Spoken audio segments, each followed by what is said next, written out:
Olá, estamos chegando com o programa Informação e Debate pelo canal 4 da NET, também pelas redes sociais. Hoje vamos debater sobre esse processo de privatização do sistema Eletrobras. Temos dois convidados hoje, o Ronaldo Custódio e o Tiago Bittencourt Vergara. Já já eu apresento melhor eles para vocês. Antes disso, quero convidar todos para que se inscrevam nos nossos canais nas redes sociais.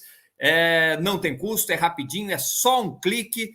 Curta, comente, compartilhe a nossa publicação para que esse debate vá ainda mais longe. Também mandar um recado: a pandemia segue de forma muito séria. O Brasil novamente está alcançando números assombrosos do ponto de vista de contaminação de pessoas e também de óbitos. Então, muito cuidado, use máscara, higienização constante das mãos. A vacina é fundamental. Quando chegar o seu momento de tomar a dose de reforço, tome a vacina. Vamos vacinar as nossas crianças. Quem ainda não se vacinou, está na hora de se vacinar, porque hoje a grande maioria das pessoas que estão internadas e indo a óbito são as pessoas ou que não tomaram vacina ou que não completaram o esquema vacinal, ainda não tomaram dose de reforço. Então, fundamental esse recado no início do programa, porque é coletivamente, agindo de forma responsável, que a gente vai nos proteger e proteger todos os brasileiros desta pandemia. E não é hora de fazer aglomeração, festas, enfim, muito cuidado.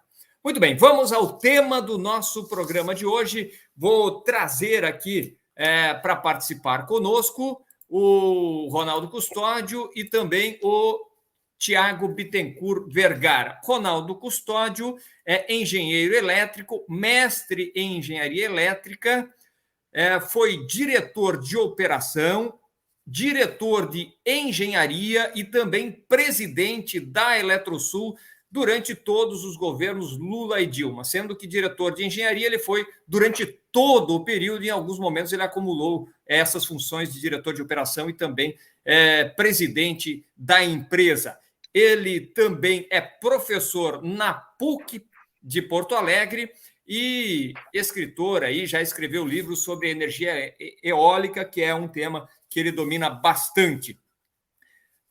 Também o Tiago Bittencourt Vergara é técnico em eletrotécnica, é diretor do Sinergia, que é o Sindicato dos Eletricitários da Grande Florianópolis, da Intersul, que aí reúne os sindicatos de todo o estado de Santa Catarina e também do Sul, né, do Brasil, e faz parte do Coletivo Nacional dos Eletricitários, está aí na linha de frente nesse debate nacional contra a privatização do sistema Eletrobras. Doutor Ronaldo Custódio, tudo bem? Seja bem-vindo mais uma vez ao nosso programa e esse tema importantíssimo que é a busca desenfreada de privatização do sistema Eletrobras. Boa tarde, Humberto. Boa tarde, Tiago, todos os nossos ouvintes. É um prazer estar aqui contigo. Uma saudação aí a todos os ouvintes e espectadores. Bom, é um tema recorrente, né, nos últimos 5 anos. A tentativa de privatização da Eletrobras, no molde como está ocorrendo hoje, né, ele é um sonho aí especialmente do mercado internacional, né, que quer se apropriar dos patrimônios dos países periféricos, mas no caso dessa modalidade de privatização começou no governo Temer, logo depois do golpe parlamentar contra a presidenta Dilma, começou a se estruturar dentro do governo projeto de privatização, que foi enviado ao Congresso, e depois, com a mudança de governo, o governo Bolsonaro se apropriou do projeto, praticamente o mesmo projeto, com algumas maldades a mais, ele permite o objetivo. Nós podemos até já debatemos aqui em outras oportunidades os chamados jabutis e alguns sacos de maldade foram incorporados para poder viabilizar a aprovação no Congresso Nacional. Então, são 5 anos já, né? Eu já aproveito para parabenizar aí as pessoas que estão ali de frente nessa estratégia de defesa.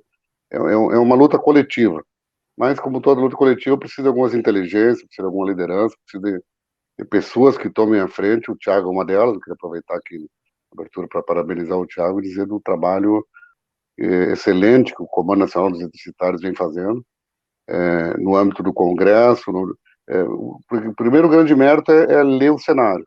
Eles têm feito leituras corretas do cenário para saber qual a batalha enfrentar nessa guerra. É uma guerra de defesa do patrimônio público, defesa da soberania nacional.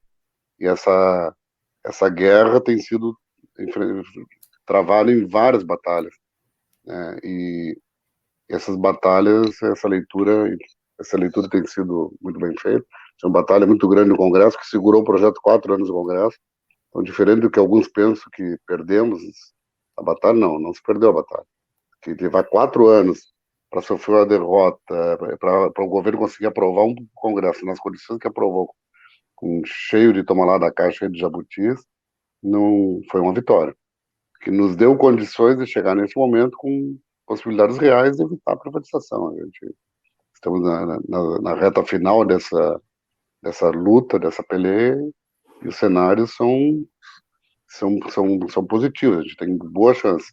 Depende, claro que não a correlação de força é muito desfavorável, né, a nós, mas a articulação tão bem feita e o tempo escasso que tem o atual governo para concluir seus projetos de maldade nos leva a acreditar que é possível, sim, a gente escapar dessa privatização. Então, já abro dando essa introdução e essa saudação aí ao Thiago em especial. Perfeito. Lembrando que o Ronaldo também fez parte do conselho dos conselheiros do Operador Nacional do Sistema, né, que discute a questão do Sistema Elétrico Nacional, e também do CEPEL, que é o Centro de Pesquisa de Energia Elétrica, que estuda, enfim, e aponta caminhos para esse setor.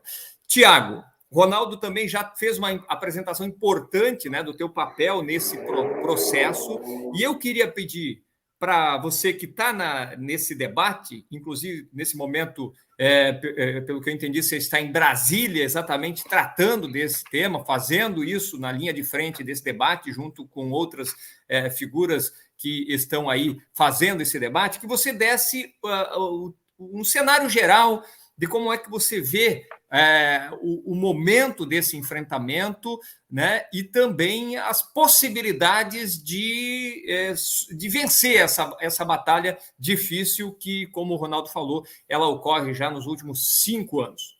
Seja bem-vindo, Tiago, no nosso programa. Legal, Gilberto, obrigado pela oportunidade, obrigado, Ronaldo, um bom debate para nós. Trazer aqui alguns elementos sobre a privatização da Eletrobras, que quando o Temer assumiu o governo e apresentou a Ponte para o Futuro, ele trouxe, no início, numa das falas, ele disse, olha, privatizaremos tudo que for possível. E a Eletrobras estava nesse pacote. Então, já em 2006, o Coletivo Nacional dos Eletricitários, nós já tínhamos intuitivamente 16, percebido isso. Isso, nós já tínhamos intuitivamente percebido isso em 2015, ali, quando o pessoal queria dar o impeachment, né, na presidente Dilma, que nós entendemos como um golpe parlamentar, e agora está sendo, inclusive, aceito pelo próprio ministro, né, Supremo Tribunal Federal, aceitando como um golpe. Nós entendíamos que esse golpe não era só para tirar direitos dos trabalhadores e, enfim, fazer ou assumir poder ou resolver pauta moralista. Não, esse golpe era para atender algumas agendas de mercado, e uma era a privatização da Eletrobras. Por isso fomos para a rua, enfim, lutamos contra aquele processo. E em 2016 o Temer anuncia, de fato, vamos privatizar a Eletrobras. Opa, ali o Coletivo Nacional dos Eletricitários se armou, né, já estava com a intuição de que isso aconteceria, e aí se preparou para esse processo. Portanto, nós estamos, durante todo esse tempo, resistindo ao processo de privatização da Eletrobras. Entramos no 7º ano de resistência. E este ano, como é o ano da reta final, é o ano eleitoral, é muito possível, e nós estamos buscando essa possibilidade de que a privatização da Eletrobras não ocorra. Não porque o projeto não esteja aprovado ou porque eles não tenham correlação de forças, é porque eles estão cometendo uma série de equívocos que vai atrasar o processo da privatização da Eletrobras. Inclusive, saiu nota no jornal de grande circulação do país ontem, dizendo o seguinte, olha, a culpa da privatização da Eletrobras não sair é do governo federal. Porque eles estão tentando colocar a culpa no Tribunal de Contas da União. Não, a culpa é do governo federal, seja por incompetência, seja por tentativa de roubo, né? Eles estão... só que o governo federal sempre faz uma guerra de narrativa, né? Ele sempre tenta colocar a culpa no outro. Não, a culpa, sei lá, seja de qualquer... do preço da gasolina está alto, não é do governo, é da Petrobras. Sendo que quem indica o presidente da Petrobras é o governo. E quem define o político de preço da dos governadores. Não, a culpa é do ICMS agora, como se nunca tivesse ICMS. Então, ele tenta colocar também a culpa, né, que é uma coisa assim, a gente percebe isso às vezes nas crianças, né, um amiguinho colocando a culpa no outro por uma... Isso é um problema de caráter do Bolsonaro. Então, ele tenta colocar a culpa da não privatização no TCU, nesse momento. O TCU está fazendo um papel exemplar nesse momento. Ele está fazendo a fiscalização do processo.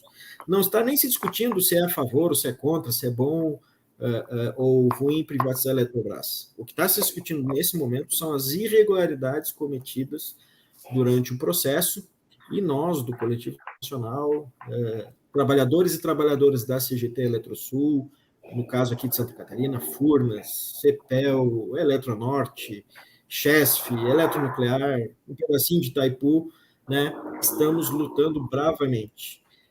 Para finalizar essa primeira introdução, dizer que está superado a questão de se nós lutamos por uma pauta em favor de si mesmo, né, dos empregados, aí tal. Isso está superado. A nossa luta é em favor do povo brasileiro, em favor do não aumento da conta de luz, em favor do povo ter uma energia elétrica acessível, de qualidade, e que todo mundo tenha, né? Nós tivemos vários programas aí. Então, essa é a bandeira da nossa luta. Obviamente que nós fizemos uma luta pelos trabalhadores e trabalhadoras do sistema, mas o que está em jogo é algo muito maior, e por isso temos nos dedicado tanto a esse intento.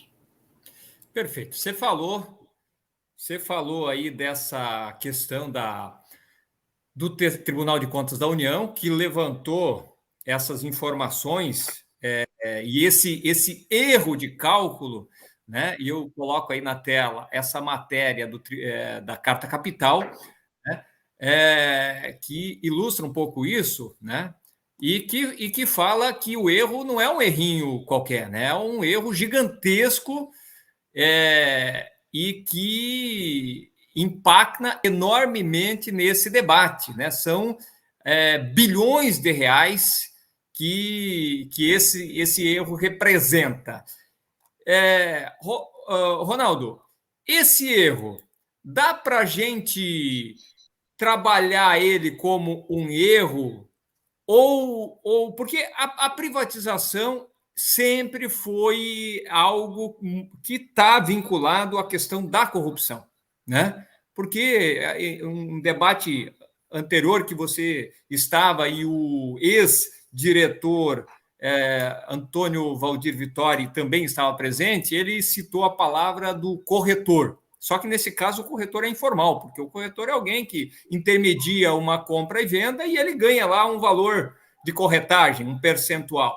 E ele citou essa palavra para dizer sempre que tem um vendedor e tem um corretor.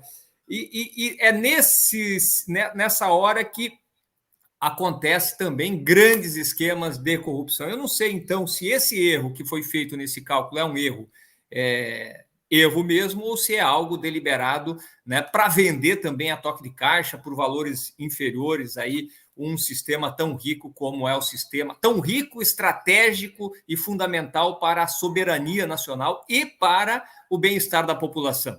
Tens uma avaliação sobre esse erro? Sim, eu tenho uma opinião. Eu vou, antes de expressar ela, só esclarecer um ponto, que o primeiro veículo de imprensa a divulgar esse equívoco foi o Valor Econômico, não foi a Carta Capital, e os demais veículos de imprensa repercutiram porque era relevante demais. E o Valor Econômico é um instrumento do mercado, é um veículo muito associado ao mercado de capital, é um veículo liberal. Então, nós não estamos discutindo uma questão ideológica, privatista. Então, não é uma questão ideológica que apresentam a matéria para mostrar que a privatização é um erro, não. Ele apresenta a matéria porque é um erro grosseiro nos métodos tradicionais de cálculo de avaliações de mercado, chamado valuation, que é o nome técnico que se usa, que é a avaliação de mercado. Então, plagiando o Thiago, essa etapa está superada. Não há dúvida de que é um erro técnico grosseiro de avaliação do mercado, publicado por um dos principais veículos de mercado do Brasil. Dito isso, tentar decifrar, porque o que acontece... e respondendo a tua pergunta de mérito, antes de discutir o valor, eu não acredito em erros,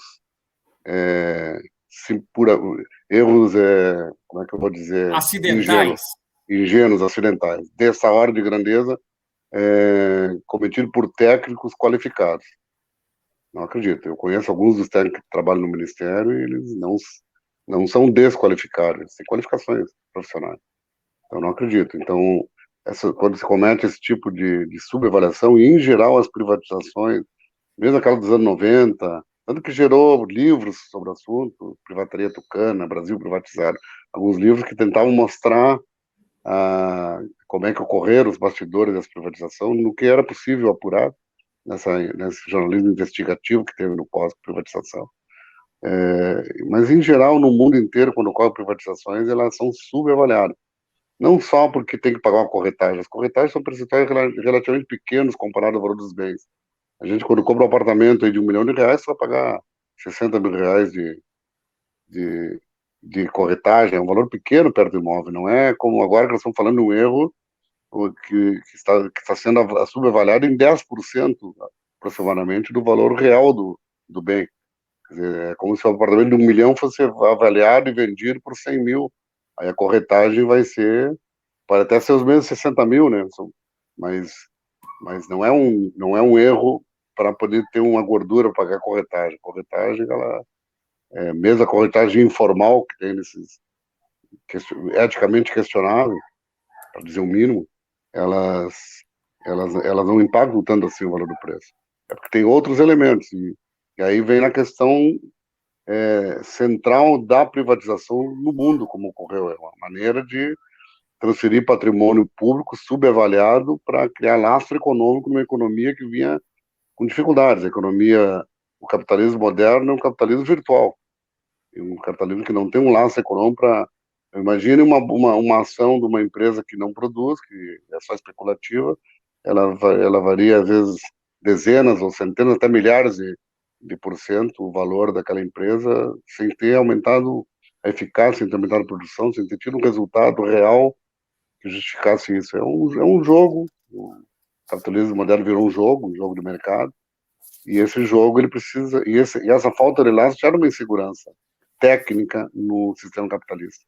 E uma das maneiras que se encontrou isso já nos anos 80 foi identificado esse ponto crítico do capitalismo pelos capitalistas.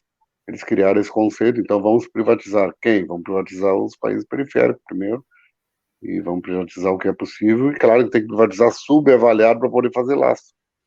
Então o apartamento de R$1 milhão tem que ser vendido a 100 mil mesmo, porque esses 900 mil de diferença é um lastro que aparece num valor virtual que tem na economia. Se estimava na época que o laço da economia mundial não dava 25% dos valores que estavam circulando na economia. Então, precisava aumentar muito para, no mínimo, protelar uma crise, de uma espécie de bolha capitalista, né, que explodiria por falta de laço. Então, essa é a origem das privatizações. E por isso que toda a América Latina e os países periféricos foram privatizados, o leste europeu, e nos países centrais eles privatizaram aquilo que não era estratégico. Era estratégico, privatizaram, percebendo que eles têm que dar laço para a economia capitalista global, mas sem perder o controle político, o controle estratégico do jogo de poder, que é o mundo, né, há muito tempo. Então, tanto que a gente vai para os Estados Unidos, as hidrelétricas são do Estado, vai para Noruega, as hidrelétricas são do Estado, vai para Suécia são do Estado. E quando não são do Estado, tem uma fortíssima regulação. O capital é nacional e regulado. Não existe, eles têm na Europa é muito comum o conceito de empresa nacional, né, que eles aceitam que seja privada, desde que seja capital nacional e regulado pelo Estado, para poder manter a sua soberania. Então, o Brasil não tem esse conceito, infelizmente. Então, então esses erros, eles são necessários para poder compor esse modelo de privatização com essa ótica. São necessários.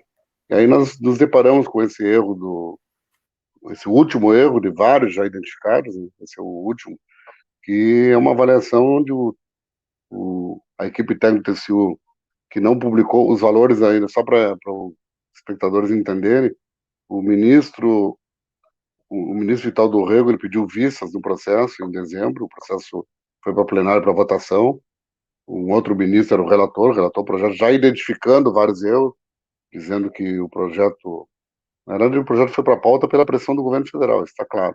O próprio ministro relator deixou claro isso e apresentou no seu relatório várias inconsistências que deveriam ser corrigidas, tanto que o TCU acabou aprovando, por pressão do governo Bolsonaro, acabou fazendo uma autorização, mesmo sem aprovar a matéria, uma autorização do governo seguir com alguns estudos, mas algo esdrúxulo, né? Em cima disso, o governo tentando atropelar o processo, mas de qualquer maneira, o ministro relator, ao apresentar o projeto, o ministro Vital do Rego, esse que está gerando essa discussão toda, pediu vistas porque ele tinha desconforto com essas inconsistências, ele pediu para a equipe técnica analisar, e a equipe técnica começou a encontrar esses erros grosseiros que começaram a vazar. Não foram publicados ainda o método de cálculo, né?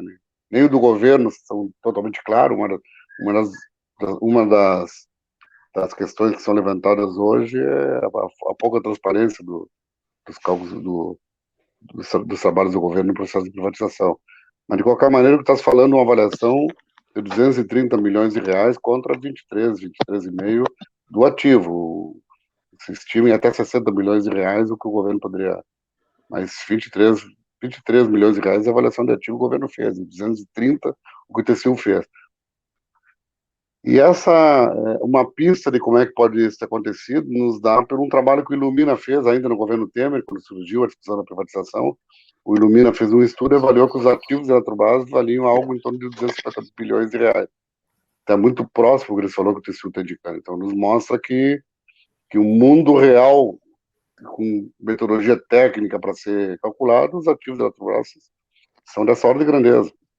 Não há dúvida disso. Quando o Ilumina apresenta um cálculo, agora o TCU um cálculo, fala em valores da mesma ordem de grandeza, né, nos faz crer que é por aí mesmo. E aí tem várias teorias de onde é que pode estar o erro. Porque uma avaliação de uma empresa se faz de duas formas. Ou tu avalia os ativos, quanto vale aqueles ativos, ou tu avalia quanto vale aquele negócio. Quanto aquele negócio pode gerar de receita e traz a valor presente esse valor, e esse negócio vai gerar uma riqueza de X. E é o que o governo geralmente tem feito, essa avaliação pelo segundo método, que ele tende a subavaliar. Porque tu tem como fazer estimativas de produção de receita conservadoras que forçam o preço para baixo.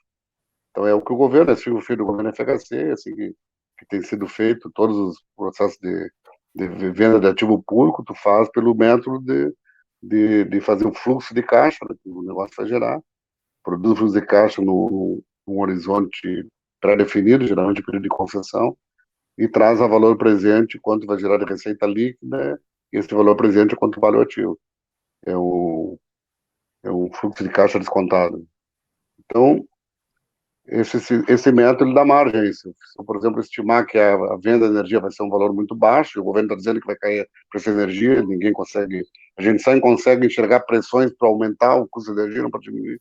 Mas eles, quando modelam com a energia mais barata para forçar o fluxo de caixa para baixo, e com isso forçar a avaliação do ativo para baixo. Por isso que, quando tu faz pela avaliação do ativo real, ele contabilizado, vai dar 250 bilhões, vai dar 240 bilhões nessa ordem de grandeza. Não há dúvida disso. Mas mesmo o governo fazendo com fluxo de caixa, ele tem que comprovar, ele tem que ter valores realistas, ele tem usado valores muito pouco realistas, tem considerado preços de energia muito baixos, aí de cento e poucos reais, quando o mercado está falando em mais de 200 reais de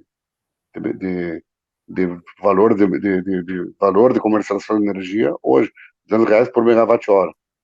Está falando no valor de hoje, com tendência de crescimento, por crise hídrica, por descotização e por vários fenômenos, por reformas do modelo que está trazendo é, comércio horário de energia, cada vez mais energia virando uma mercadoria e não um bem público. Tudo isso tende a pressionar a tarifa e, portanto, tende a aumentar a subavaliação feita pelo governo. E a última que deu uma pista, o TCU, ao dizer que não foi avaliada a potência das usinas, foi largada essa informação, né? O que pode ser isso? Estou me especulando um pouco, já que não foram divulgados os estudos. O governo também largou uma consulta pública nessa ideia de abrir o mercado, de precificar a potência disponibilizada pelas usinas. No Brasil, uma usina, ela tem dois produtos, vamos dizer assim, oferecer: a energia, que é a energia e a potência. A energia é potência ao longo do tempo. Só que uma usina não consegue produzir 100% da potência ao longo do tempo. Então, ela produz um certo percentual médio dessa potência, está associado à disponibilidade da fonte, muitas vezes. A eólica, a disponibilidade do vento, a solar, a disponibilidade do sol, e a hidrelétrica, a disponibilidade da água. Né? Então, é o que nós chamamos de fator de capacidade, a relação entre o que a usina pode produzir, aliás, a relação entre o que a usina produz em relação ao que ela pode produzir. E uma hidrelétrica na faixa de 50% a 60%. O número mediano seria em torno de 55%, que é o fator de capacidade, ou seja, uma usina produz, em média, ao longo do tempo, 55%, uma usina hidrelétrica, que são as principais fontes que a Eletrobras tem, produz em torno de 55% da sua capacidade de produzir, da sua potência. E essa potência não era... o modelo brasileiro não remunerava a potência, remunerava apenas energia. E nessa reforma do setor, eles estão se trazendo o conceito, que alguns países adotam, de remunerar também a potência. O Brasil começou a ter dificuldade de potência no ciclo energético pelas características das fontes que estão entrando no setor, viu que pode ter dificuldade de potência. E a hidrelétrica traz muita potência, exatamente essa relação.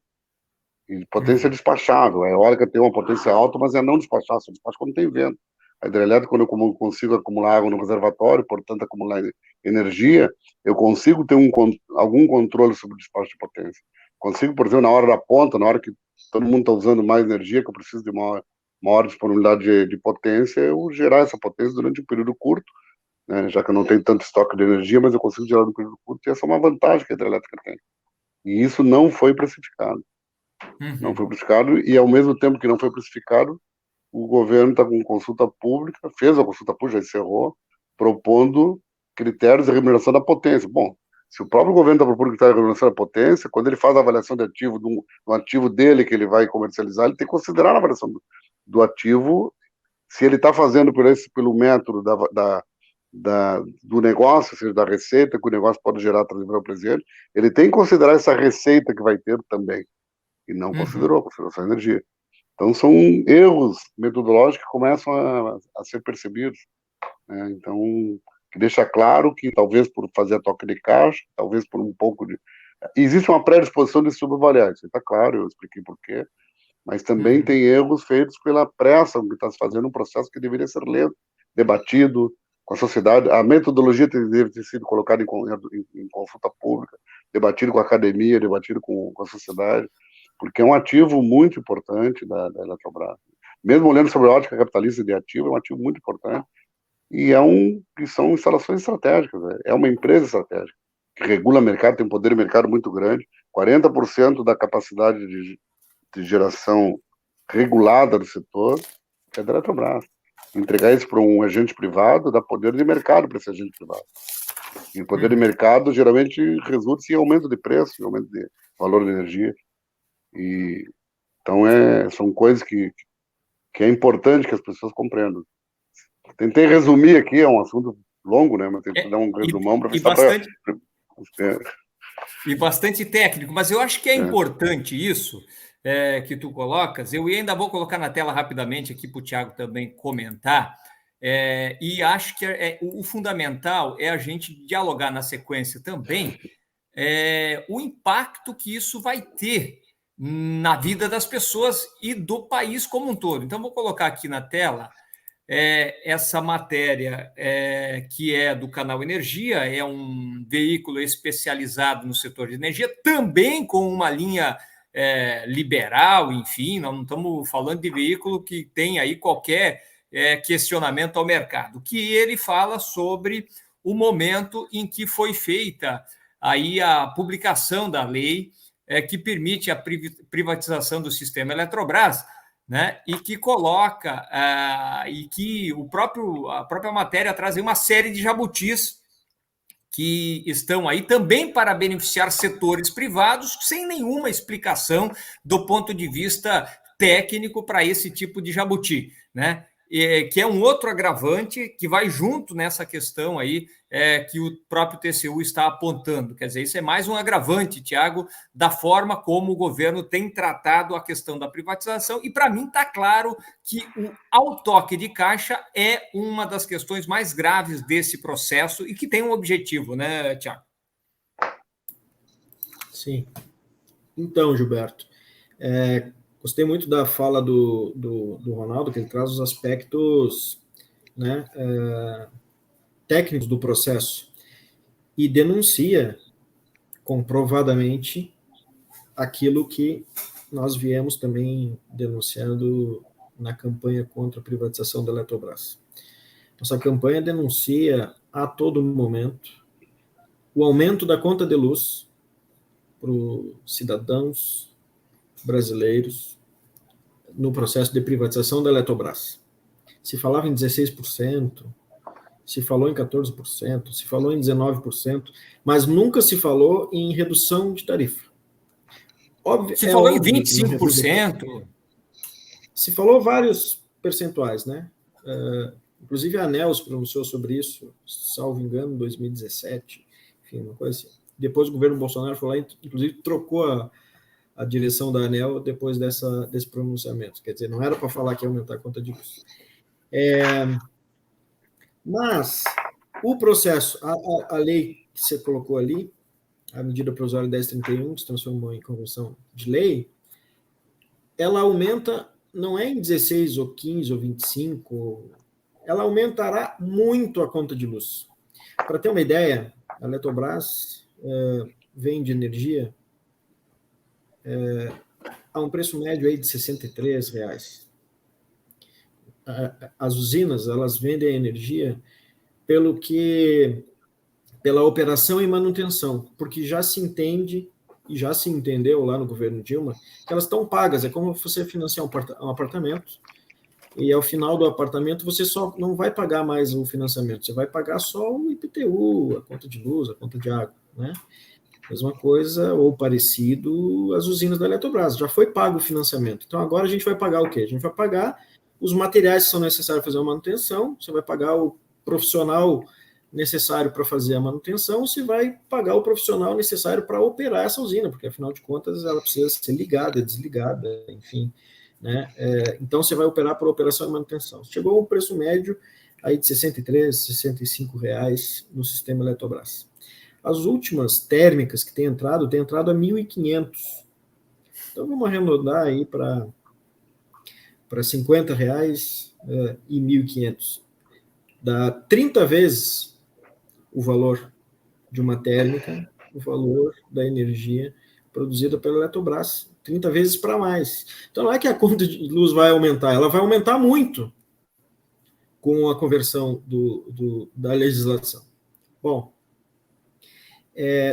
não bastasse isso, né, porque nós estávamos denunciando aumento da conta de luz, precarização do serviço. Por quê? Porque o agente privado, ele não quer, Gilberto, ir lá e colocar um equipamento mais moderno para oferecer um serviço melhor. Não, ele não quer saber disso. Ele não quer ter uma quantidade muito grande de funcionários, de trabalhadores para fazer essa manutenção, ele vai enxugar. Ele quer. O que ele quer? Ele quer sugar o máximo do equipamento e dos funcionários, dos empregados, né? Então ele vai contratar gente mais barato, com menos qualificação, menos experiência. O nosso setor é um setor que depende muito da experiência. Tanto que quem chega novo nas empresas da Eletrobras, né, das estatais, ele tem que passar por um tempo, né, trabalhando com alguém mais experiente. Depois, lá na frente, começa a liberar determinados serviços. Então, o que o agente privado faz? Ele demite os experientes todos, ele faz o contrário do que é o correto para manter o sistema em pé. E vai ali na universidade, abre uma fila e contrata tudo como PJ, inclusive, a maior parte das vezes. Então, existe a precarização do serviço, né? Risco de apagão, risco... Bom, denunciávamos isso também. E denunciávamos também que o processo de privatização da Eletrobras causaria precarização dos equipamentos, né? Enfim, por conta de não investimento, porque não existe interesse do setor privado em investir no país. Ele só investe quando ele é obrigado a investir, né? Seja por algum subsídio, algum atrativo financeiro. Bom, mas essa notícia nova, ela trouxe um elemento a mais para a privatização da Eletrobras.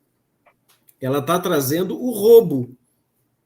Porque, como disse o Ronaldo, né, você erra um cálculo, mas erra, sei lá, 230 bilhões, sei lá, 100 mil, seria um erro aceitável. Agora, errar 230 bilhões...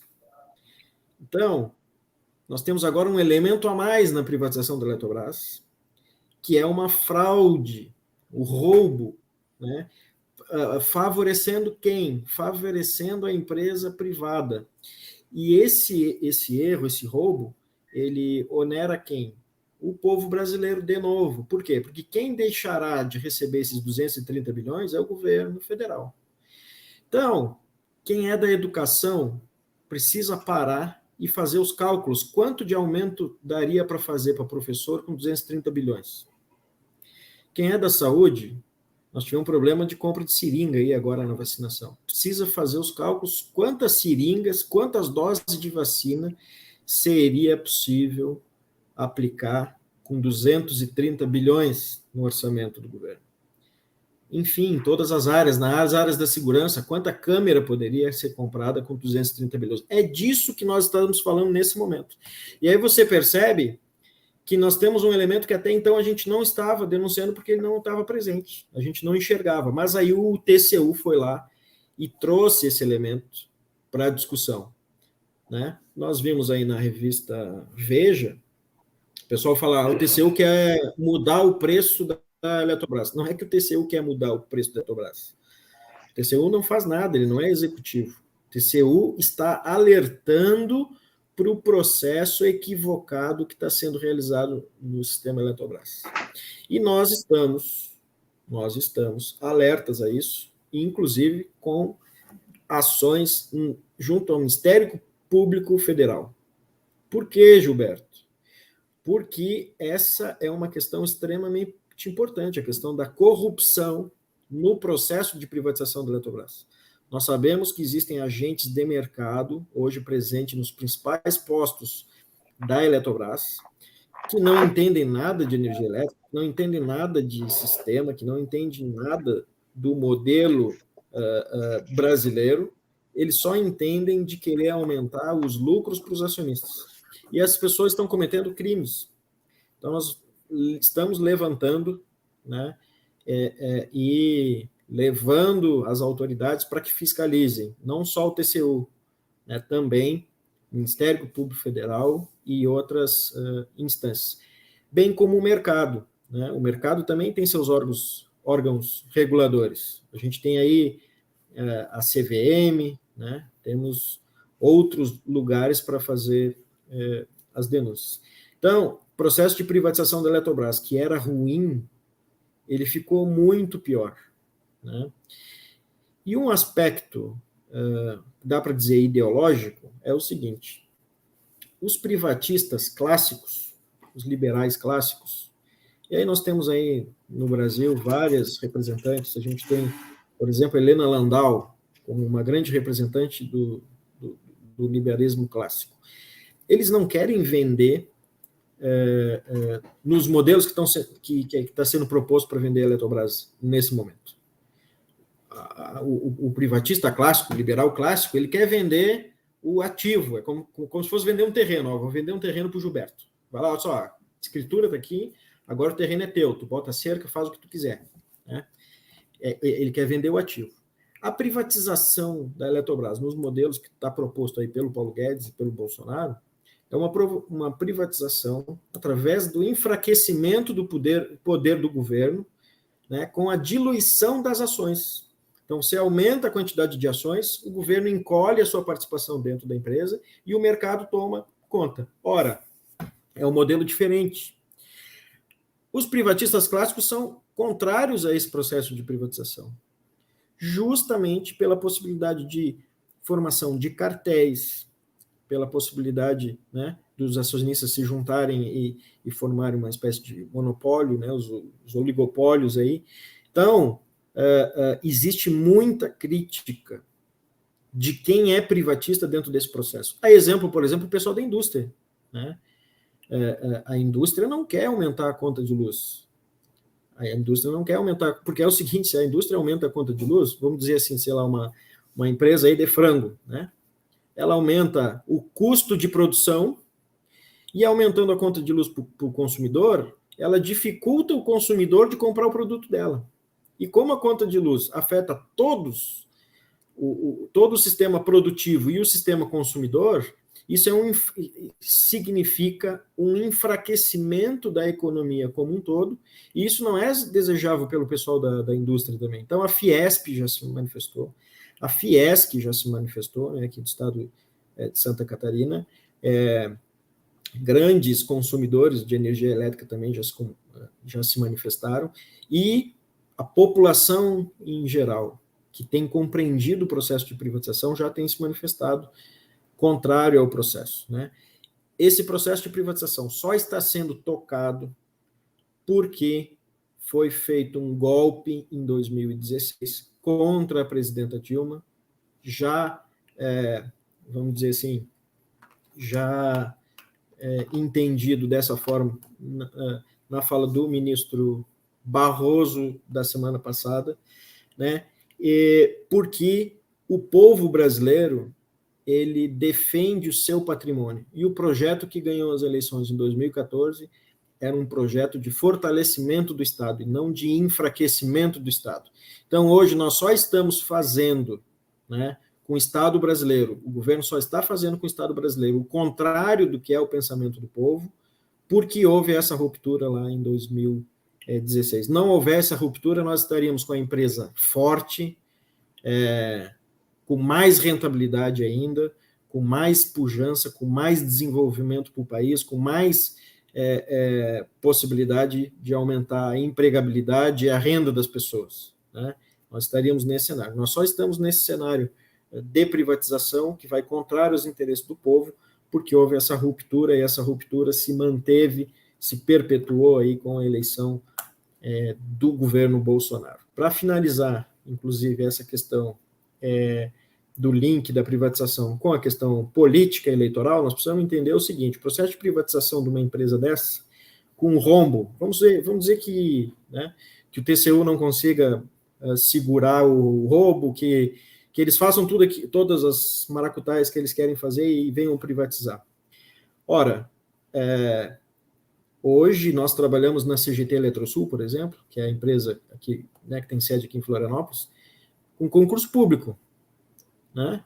Eu fiz concurso público, o Ronaldo fez concurso público, a maior parte dos trabalhadores fizeram concurso público. Ora, numa empresa privada, não é concurso público, né? E se o governo está privatizando, ele muito provavelmente indicará quem vai trabalhar na empresa terceirizada. Então, a gente pode entender isso, inclusive, como compra de voto, né, dentro das empresas ex-estatais recém-privatizadas, né? Inclusive com a participação de agentes do mercado. Então, o processo de privatização da Eletrobras também tem a ver com o cenário eleitoral que tem nesse ano, né? Eleição para presidente, deputados estaduais, governadores e tudo mais. Então, o próprio Paulo Guedes já admitiu, ele disse, olha, nós precisamos, para ganhar a eleição, precisamos privatizar a Eletrobras. Então, a disputa também está no campo político, e nós estamos resistindo a esse processo em favor do povo brasileiro, que já está pagando uma gasolina alta, já está pagando gás alto, já está pagando uma conta de luz alta, e se privatizar vai aumentar ainda mais, fora o roubo que estão produzindo aí a partir desse erro, né, que eu acho que a matéria foi muito elegante, né, um erro.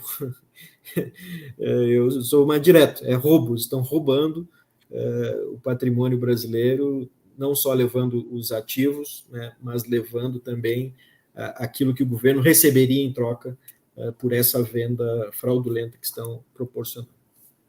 Beleza. Eu vou trazer rapidamente aqui uma fala do deputado federal Pedro Kizai, que foi o parlamentar catarinense que mais se envolveu no Congresso Nacional nessa luta contra a lei que possibilita aí, que surgiu de uma medida provisória do governo federal, é bom que se diga, nunca se viu um governo faz uma medida provisória para vender uma das maiores empresas estatais do país e que é estratégica. E na sequência a gente volta falando um pouquinho mais sobre todos a questão estratégica aí da questão do sistema Eletrobras. Nós vamos ouvir rapidamente aí o deputado federal Pedro Kizai, do Partido dos Trabalhadores. Eu pedi para ele mandar aí uma fala para esse programa e ele fez a gentileza, nós vamos reproduzir agora. Quando nós defendemos a Eletrobras pública, estatal, nós estamos preocupados e interessados em defender os interesses do povo brasileiro, a soberania energética, modicidade tarifária, ou seja, pagar a tarifa de energia mais barata. Quanto mais nós entregamos as nossas empresas estatais para o capital estrangeiro, mais nós vamos pagar pela energia elétrica. Por isso, não a privatização da Eletrobras é reconhecer a história dos profissionais que construíram essa empresa, por isso parabéns aos profissionais que se mobilizam, reconhecer que esse patrimônio é do povo brasileiro e reconhecer que o futuro do Brasil passa por energia mais barata para o desenvolvimento social e desenvolvimento econômico e tecnológico. Não a privatização da Eletrobras. Muito bem. Aí o efeito da privatização, né, Ronaldo? Assim, Tiago já retorna aí também. Que nós já abordamos aqui, mas a tarifa vai ser impactada, a precarização do serviço, isso é histórico em outros países, inclusive, que ocorreu isso.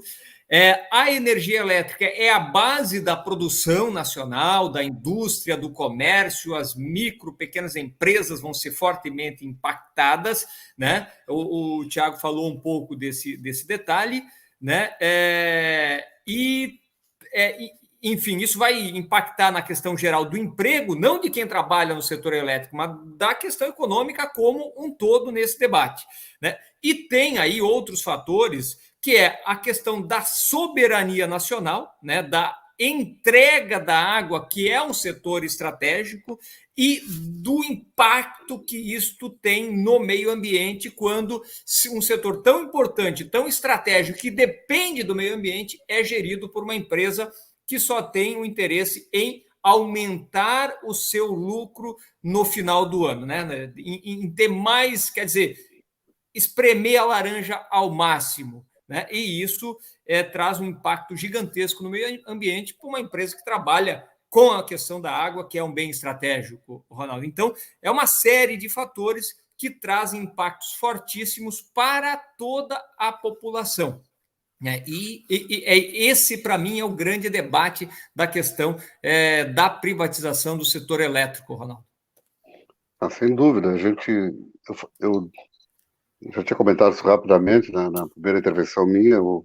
A energia elétrica e uma empresa do Polo Eletrobras faz parte dos nossos requisitos de soberania nacional. Não tem como ser diferente. Nenhum país importante do mundo abre mão de uma empresa como a Eletrobras. Só olhar para o mundo capitalista e o mundo não capitalista. Se é que existe o mundo capitalista, né? Mas mesmo os países mais alternativos, assim, não são tão do capitalismo selvagem, tipo China, Rússia, eles são fortemente estatais, e quando vem para o capitalismo também, é só citar que 70% das hidrelétricas norte-americanas são do Estado e 25% são do exército americano, aquelas usinas que eles consideram mais importantes, o exército americano que cuida. Aqui, se tu vai numa usina uma hidrelétrica da Eletrobras, que vai te receber na portaria é um guarda, é um processo terceirizado. Os Estados Unidos que vai ter que receber um soldado do exército norte-americano. Então, olha a importância que eles dão para isso. E nós aqui estamos tentando vender, e vender geral, e provavelmente para estatais de outros países. É o que tem acontecido, né? Aquelas usinas que, quando teve a renovação da concessão, que surgiu o conceito de usina por cota, esse conceito de usina barata que o Thiago explicou, que só remunera os custos operacionais, porque a usina já está amortizada, e todas as usinas já estão amortizadas, o povo brasileiro pagou. Então, na hora de usufruir de uma energia barata, se vai entregar para alguém que vai vender pelo preço, a energia pelo preço de mercado, como se fosse uma usina nova. Vai vender por 10 vezes mais o que vale a energia, o custo da energia. Isso é lucro direto e é custo direto para a sociedade brasileira. E quando teve a renovação das concessões, algumas usinas que estavam em governos liberais, usinas estaduais, não aderiram à renovação das concessões, optaram por perder a concessão. Aconteceu com a CEMIG, aconteceu com a Copel, principalmente com a CEMIG. Todas essas usinas foram privatizadas, é lógico, né, porque ao terminar a concessão elas são licitadas, e quem ganharam foram estatais, ganharam estatais de 3 países, esse conjunto de usinas, da Itália, da Noruega e da China, majoritariamente da China. Então nós perdemos o controle para outros países, quem vai controlar o setor elétrico brasileiro, se persistir se for bem sucedida essa estratégia de entrega do nosso patrimônio, serão governos de outros países, porque quem vai comprar são estatais de outros países. Então, na geopolítica internacional, a gente começa cada vez mais a se consolidar como uma colônia, que produz commodities, exporta minério, exporta produtos agrícolas, produtos primários, né? Exporta carne, exporta vegetais, basicamente soja, e exporta minério. Exportamos produto primário. Se pegar o mapa do Brasil e olhar em todos os estados brasileiros qual é o principal item de exportação, esmagadora maioria dos nossos estados, o item de exportação são produtos primários. O Brasil está se desindustrializando e virando uma colônia que exporta commodity. Para fazer essa desindustrialização, que faz parte da geopolítica mundial, da estratégia do império, simplificando o controle a disputa pelo controle do mundo, lógico que a energia cara é uma alternativa interessante, porque desindustrializa o Brasil e remete o Brasil para um país de produção de bens primários. O Brasil tem todos os potenciais, tem energia solar, energia eólica, energia hidráulica, em abundância, barata, tem todas as condições de ser um país com baixo custo de energia e competitivo, com uma indústria competitiva, porque o principal insumo da indústria é a energia. Se nós tivermos energia barata, nós temos indústria competitiva. Então, o principal interesse numa energia cara, na geopolítica internacional, é que o Brasil perca espaço e vire uma colônia que exporta bens primários. Isso está acontecendo, vem acontecendo. E vai se acelerar muito com esse processo da Eletrobras e da Petrobras, que também produz energia. O Thiago deu um exemplo da comparação do custo de uma termoelétrica versus o custo das hidrelétricas da Eletrobras. Esse projeto de privatização da Eletrobras, ele obriga a construção de 6.000 megawatts do norte e nordeste, onde não tem gasoduto. Termoelétrica é gás natural. Vai ter que se construir uma infraestrutura de gás natural para levar o gás até lá, vai ter que se construir 6.000 megawatts de hidrelétrica, que é o que é como se construísse um Paraná inteiro, e vai ter que se construir uma infraestrutura de transmissão para trazer essa energia de volta para os centros de consumo que estão no sul-sudeste. Com que objetivo? Com que objetivo? Aumentar o custo de energia e beneficiar alguns grupos aí nessas corretagens o Thiago, com a franqueza que ele tem, chamou de roubo, e é um roubo, sem dúvida que é um roubo. Então alimenta, mas o roubo, eu diria que é o menor, não que não seja algo grave que tem que ser denunciado, mas é o menor dos intuitos. O maior dos intuitos é o Brasil ser uma colônia mesmo. É por isso que se deu um golpe de Estado em 2016, um golpe parlamentar, é por isso que se privatizou o pré-sal, que ia dar uma autonomia muito grande ao Brasil. Por isso que se privatizou e finaliza a Petrobras, BR Distribuidora, se privatizou já parques eólicos e linhas de transmissão da Eletrobras que que estavam numa modalidade chamada, em parceria, né, chamada Sociedade de Propósito Específico, já foi privatizada uma parte da Eletrobras, uma parte menor. Agora está se dando se privatizar a inteligência, o conhecimento, a empresa em si. E essas 6 mil megawatts de termoelétricas que vão produzir a esse preço altíssimo, eles vão deslocar a produção de energia eólica e energia solar. Porque no Nordeste, o Nordeste hoje é um grande produtor de eólica solar que exporta energia eólica solar para o Sul-Sudeste. Na hora que tu enche de usina termoelétrica e ocupa toda a malha de transmissão para escoar essa termoelétrica, que na lei não diz só que tem que construir 6 mil megawatts, tem que construir 6 mil megawatts com inflexibilidade de 70%. O que significa precisar de inflexibilidade de 70%? A usina tem que operar com 70% da sua capacidade o tempo todo. Lembra aquela relação que eu fiz entre potência e energia? E essa energia tem que ser comprada. Comprada. Então, o que vai acontecer? O que vai acontecer quando o consumo for mais baixo, quando tiver uma restrição de transmissão? Desliga a eólica. Desliga a solar. Aí nós podemos estar com um vento maravilhoso, um sol maravilhoso, de graça, em cima da nossa usina solar. E nós vamos desligar a usina solar porque eu tenho que escoar 70% de uma usina termoelétrica cara e poluente, emitindo gás de efeito estufa, na contramão da transição energética que o mundo está enfrentando. O mundo está fazendo um esforço enorme para fazer uma transição energética, tentando mudar o rumo destrutivo do nosso planeta, né? E a gente vai na contramão da independência, da soberania, vai na contramão do cuidado com a natureza, com o nosso planeta, com o nosso habitat. Então, sobre todos os aspectos, esse projeto ele é um saco de maldades. Ele é o diabo em pessoa, propondo. Né? E com discurso, e apoiado por alguns falsos pastores, que nos fazem crer que a luz está nessa direção e nós estamos indo para as trevas. O Brasil está sendo encaminhado para as trevas, mas nós temos condições e temos força de reverter. O trabalho maravilhoso estão fazendo o Comando Nacional dos Eletricistários, aí, que o Thiago faz parte, que eu já comentei. Alguns parlamentares, o Pedro Kizai acabou de falar, foi o único parlamentar catarinense que votou contra o projeto da Eletrobras, é importante dizer isso. Foi o único deputado catarinense que votou contra. Aliás, o único parlamentar, que os senadores também votaram a favor, ou se eles estiveram. Então, esse é o cenário hoje, e a única maneira de reverter isso é na política. É mudar o caminho político que o país está tomando. Nós estamos um ano de eleição, portanto, o governo Bolsonaro está tentando atropelar de tudo que é jeito para viabilizar essa privatização, porque se não viabilizar, além de não entrar as comissões tão importantes para a campanha eleitoral, ele, dependendo do governo que chegue, se vier um governo nacionalista, ele vai estancar esse processo. E a única maneira de estancar esse processo é, na eleição, nós elegermos não só um governo nacionalista, mas também uma Câmara de Deputados e um Congresso nacionalista. Porque a lei foi aprovada no Congresso. O governo está tentando implantar. Um próximo governo que assumir, vai assumir com a lei aprovada. Se quiser implantar, é fácil implantar.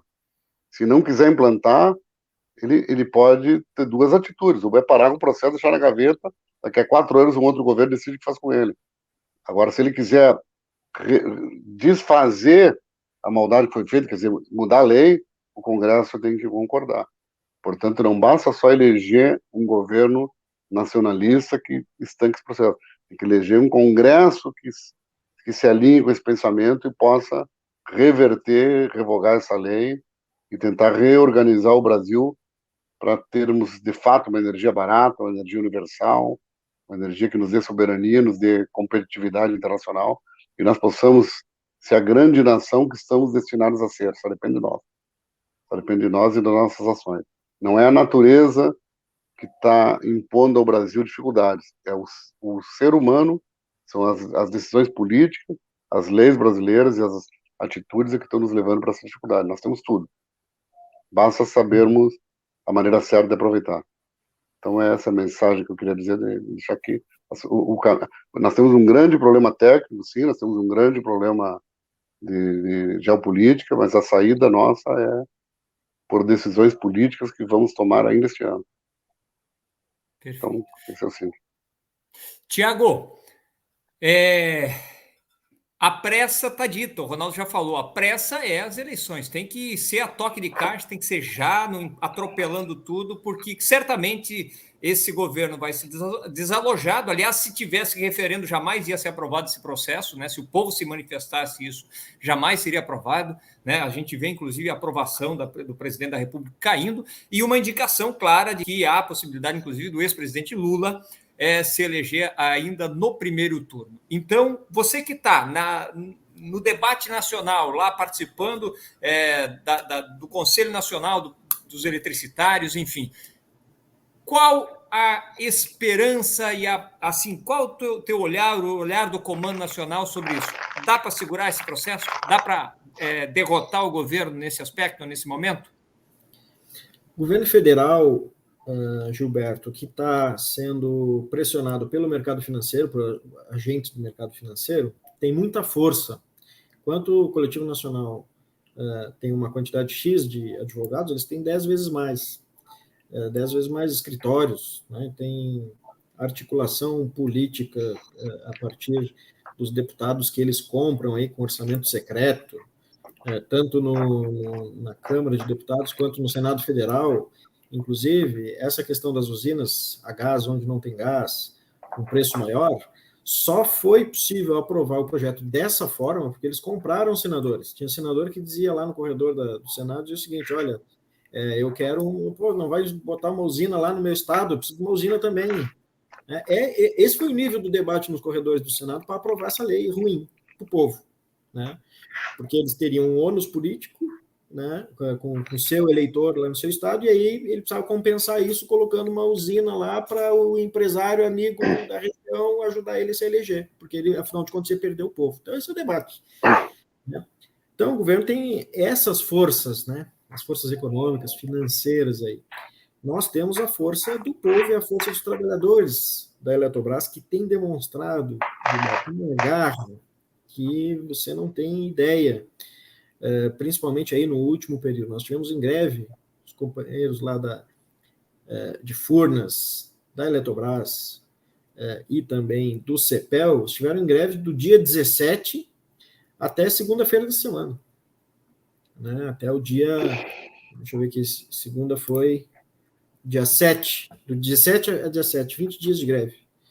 Então, muita força os empregados estão desempenhando.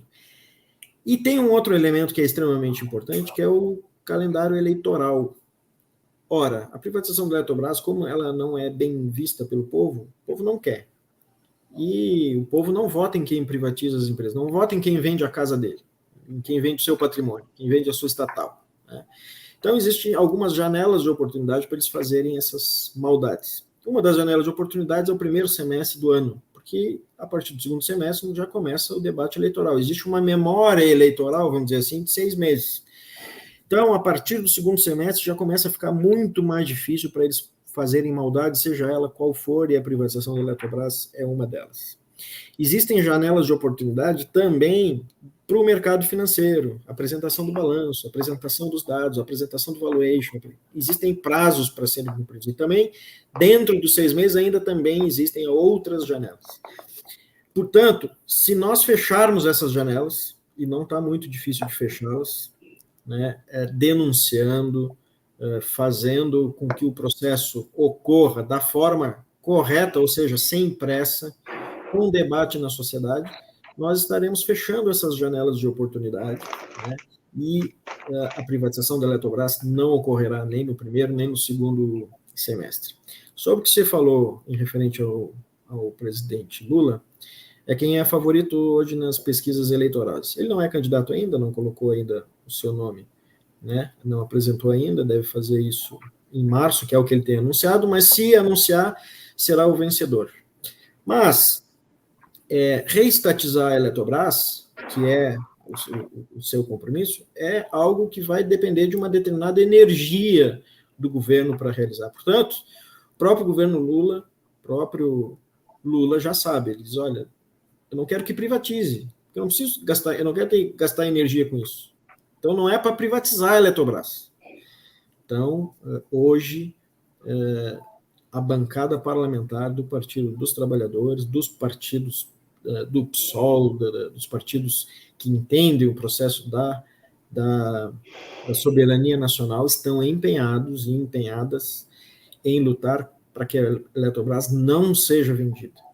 Existe essa preocupação, porque depois lá reestatizar dá mais trabalho e o governo vai ter que gastar energia com isso. Portanto, não é que nós temos esperança, nós temos uma perseverança na luta e uma grande confiança de que vamos conseguir derrotar esse processo, e o derrotando nesse primeiro semestre, no segundo semestre, nós teremos o derrotado para todos sempre. Portanto, a Eletrobras continuará sendo do povo brasileiro, estará sempre a serviço do povo brasileiro, principalmente daqueles que mais necessitam, que não têm condição de levar um cabo de energia elétrica 20, 30 quilômetros, né, no interior do Brasil, para poder ter conforto, para poder ter dignidade. Então, nós estamos empenhados nessa luta e temos extrema confiança de podermos derrotar o governo federal,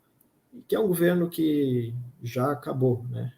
A gente só precisa fechar o ano aí para virar a chave. É isso. Perfeito. Bom, a gente está indo para a reta final. Ronaldo, nós não falamos de tudo que foi feito pelo governo Lula e depois pelo governo Dilma, do ponto de vista do setor elétrico, né? Porque é esse o poder que o poder público tem de fazer, né? 15 milhões de pessoas que receberam energia elétrica em casa, né, no período, que nunca tinham tido acesso a isso. E acho que, antes de finalizar, é importante falar disso, porque é isso que está em jogo. Entre outras coisas, isso está em jogo nesse momento, Ronaldo. Está sem microfone. Sim, faz parte da disputa de modelo de país, que país queremos, que projeto de nação queremos.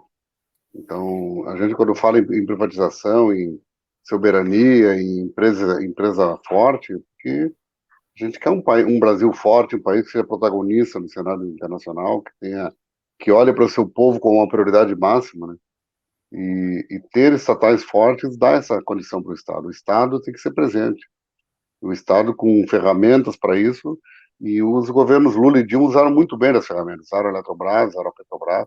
A Eletrobras, então, foi um grande instrumento. A Eletrobras tem programas de eficiência energética que são reconhecidos internacionalmente. Coordenou o programa Luz para Todos, que foi o maior programa de inclusão energética do mundo, já feito do mundo, que incluiu aí quase 16 milhões de pessoas que viviam no século XIX sem energia elétrica. Então, e isso tudo se perde quando tu estatiza quando tu privatiza uma estatal. Tu perde a capacidade do Estado de reagir, fazer obras importantes, ser vanguarda, inclusive, né? Porque os leilões de concessão que tinha no Brasil antes dos governos Lula e Dilma eram leilões onde os deságios eram mínimos, era 0%, 1%, 2%. Por quê? Porque os privados se entregavam naquele leilão e faziam um acordo. Tu ganha esse lote, ganha aquele, ganha outro. Quando entrou a Eletrobras com o estatal na disputa, todos os leilões tiveram deságios fortes, até 60% em alguns casos. Então, mesmo quando a Eletrobras não vence um leilão, o Brasil vence, porque vai construir por um custo mais baixo. Então, é uma questão importante a presença da Eletrobras para regular o mercado. Ela regula o preço do mercado. O mercado não fica cartelizando, fazendo acordos de participação em leilão para todo mundo ganhar mais, maximizar seus ganhos. A Eletrobras dá uma referência de qualidade que os outros têm que seguir também. Então, a ANEEL regula o setor olhando o que a Eletrobras faz.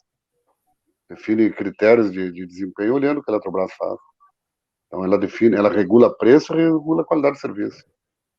Então, isso é importante. E claro que as privatizações, além de custo de energia, além de perda-soberania, o Thiago falou do tempo de maturação de um profissional no grupo Eletrobras para ter condições E isso se faz não só porque seja uma atividade complexa, difícil, se faz também por segurança. Nós mexemos com eletricidade, isso é invisível, a eletricidade mata. E todas as empresas que privatizaram, a taxa de mortalidade aumentou e muito. A esmagadora maioria dos acidentes fatais do setor elétrico são empresas privadas. e a grande maioria com terceirizados. Então, quando a gente fala em tempo de maturação, é também em nome da segurança das pessoas, segurança da população, porque um acidente pode danificar, pode causar uma fatalidade no profissional que está trabalhando, mas pode ter sequelas em pessoas que estão na região. Imagina uma linha de transmissão caindo sobre uma casa que foi invadida e o privado não tomou as medidas corretas, né, porque está na faixa de servidão, a Eletrobras vai lá na faixa de servidão, indeniza a pessoa e tira. O privado deixa que a polícia resolva, que o Estado resolva. Né, e até o Estado resolver, a pessoa pode ter uma fatalidade, né, ela está numa área de risco. Então, são maneiras diferentes de ver a sociedade, maneiras diferentes de ver o ser humano, e isso é fundamental na vida da gente. Eu acho que defender uma empresa como a Eletrobras ser estatal é defender o Brasil, é defender o povo brasileiro, que é o dono e o beneficiário desse patrimônio e desse conhecimento. Porque junto com a privatização da Eletrobras vem a privatização da inteligência. A engenharia dessas empresas privadas está fora do Brasil. O conhecimento está fora do Brasil. Elas vão apenas ser reprodutores de conhecimento desenvolvido lá fora. Os centros de pesquisa estão lá fora. E nós aqui temos uma inteligência própria, centro de pesquisa próprio, temos inteligência própria. E isso tudo está em jogo também. Para o Brasil ser protagonista no cenário internacional, ele tem que ter uma inteligência própria também, tem que ter engenharia própria. A engenharia é a alma do desenvolvimento de uma nação. Então, é com essas palavras que eu te agradeço mais uma vez a oportunidade, saudando aí o Thiago, saudando a ti, Gilberto, e confiante de que vamos vencer essa guerra. Uma guerra longa, dura, mas que nos revelaram muitas coisas muito boas, né? Nos revelaram a capacidade de mobilização dos trabalhadores que se... Então, estamos te ouvindo, tá, Ronaldo? Oi. Estamos te ouvindo. Tu está na tela, só virou o celular aí, mas estás na tela. Ô, Tiago, queria te agradecer, então. Não sei se o Ronaldo vai conseguir reaparecer aí, mas queria agradecer a tua participação, a contribuição valorosa tua, do Ronaldo, nessa nossa conversa, e desejar sucesso para vocês nessa empreitada de conseguir manter a Eletrobras como uma empresa pública, defendendo os interesses nacionais, os interesses da população brasileira, especialmente. Obrigado, Tiago. Tua fala final aí, fica à vontade. Obrigado aí à direção da TV Floripa, né, a qual também os eletricitários também fazem parte, né, o Sinergia aqui da Grande Florianópolis faz parte aí desse processo, dessa construção, desse espaço, e agradecer aqui sempre, né, a esse espaço para nós podermos debater com argumento dos trabalhadores, com argumento do povo brasileiro sobre as grandes questões nacionais. E, sem dúvida, o processo de privatização da Eletrobras é uma questão nacional, é uma questão de soberania, é uma questão de empoderamento do povo, principalmente o povo que mais precisa. Então, agradecer aqui o espaço, nos colocar sempre à disposição para estar aqui dialogando com vocês sobre isso e darmos o recado que seremos vitoriosos e comemoraremos muito ainda a não privatização da Eletrobras, que está tentando ser promovida aí pelo governo Bolsonaro. Ele tentou não vacinar, o pessoal está se vacinando. Ele tentou fazer uma série de piruetas aí, promessas que não cumpriu e não vai cumprir, e nós estamos conseguindo vencer todas, e uma delas é a derrota do projeto de privatização da Eletrobras. Mais uma vez, obrigado, e estamos à disposição. Obrigado, Tiago Bittencourt Vergara, que é dirigente do Sinergia, o Tiago que também faz parte aí da Intersul, que é a entidade que reúne os sindicatos do Sul do Brasil e que está no Conselho Nacional dos Eletricitários, na linha de frente. Aliás, ele falou direto de Brasília, fazendo esse debate sobre a privatização e fazendo o combate à privatização do sistema Eletrobras. Muito obrigado também ao Ronaldo Custódio, que é ex-diretor, foi diretor de engenharia durante todo o governo Lula e governo Dilma, também acumulou em alguns momentos a direção de operação da empresa, da Eletrosul, e a presidência da empresa também em algum momento, e é uma figura estudiosa, qualificadíssima, professor da PUC de Porto Alegre, no debate da questão energética nacional. Então, obrigado aos dois pela participação aqui no programa, um forte abraço, né? O Ronaldo voltou aqui para dar um tchau, Ronaldo. Obrigado pelo retorno. Sim. Bom, muito obrigado de novo e saudação a todos. Desculpa a falha na última hora ali. Não, perfeito. Tá, eu também tive lá e você segurou as pontas em algum momento aí. Obrigado, meu querido. Tá bom. Tá mais. Tchau, valeu, tchau. Um abraço. Muito bem. Eu queria convidar você que nos acompanhou até agora nesse debate importante para se inscrever no nosso canal, né? Aproveita, se inscreve aí nos canais parceiros também que transmite a nossa programação. Curta, comente, compartilhe e, acima de tudo, inscreva-se no canal. É só dar um clique. Só um clique, você está inscrito, não tem custo, não tem que preencher nada, é só clicar, pronto, está inscrito. E isso é muito importante para a gente. Eu peço para que você faça isso, para que a gente possa ir mais longe. Vamos finalizando o programa. Eu queria, de novo lembrar, estamos no momento de pandemia.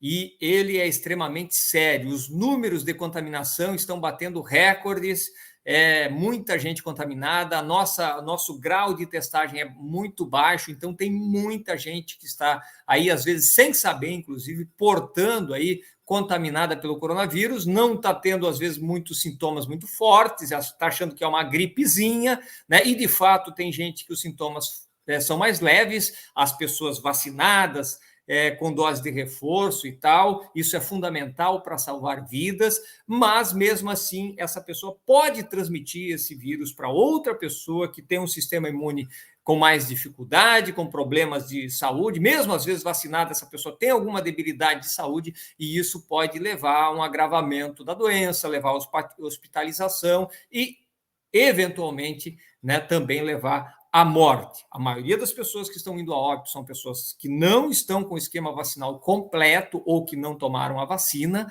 né? Mas também tem gente que, mesmo com o esquema vacinal, o organismo não reage bem, não consegue criar anticorpos e, mesmo assim, ao se contaminar, pode ir a óbito. Então, é fundamental que a gente continue usando máscara, evitando aglomeração, lavando constantemente as mãos com água e sabão ou usando álcool gel, enfim, os cuidados de sempre desde o início da pandemia. Tem a vacina no braço, mas também tem a vacina que sempre esteve disponível e que a gente, infelizmente, não usou como deveria, que é a máscara bem colocada, de preferência essas máscaras PFF2, que são máscaras apropriadas para que a gente possa evitar perder tantas vidas. Os números ainda são muito altos e é fundamental que a gente tenha extremo cuidado. Programa Informação e Debate vai ficando por aqui. Obrigado pela sua companhia. Se inscreva no canal. Um forte abraço e até breve.